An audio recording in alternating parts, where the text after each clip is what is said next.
Ode à l'automne. Poésie de John Keats.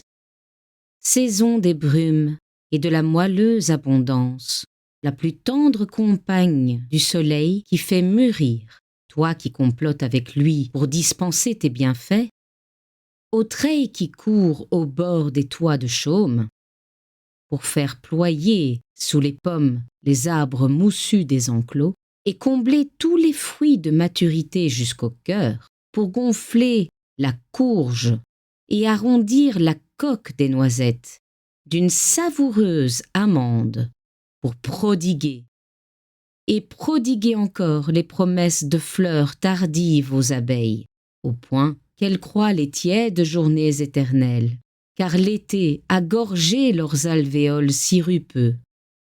Qui ne t'a vu maintes fois parmi tes trésors?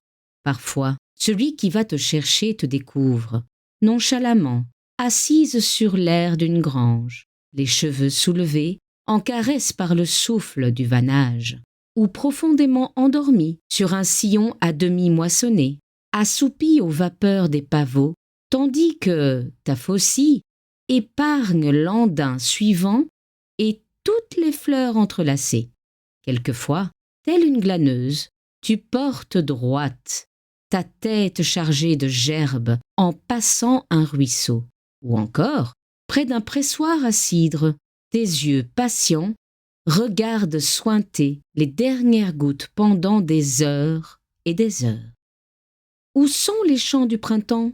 Oui, où sont-ils? N'y pense plus, tu as aussi tes harmonies.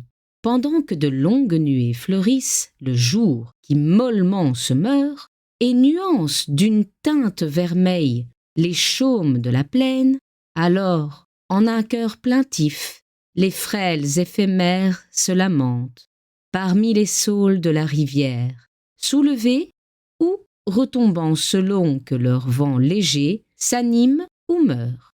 Et les agneaux déjà grands bêlent à pleine voix là-bas sur les collines. Les grillons des haies chantent. Et voici qu'en note haute et douce, le rouge-gorge siffle dans un jardin, et que les hirondelles, qui s'assemblent, trissent dans les cieux. Abonne-toi.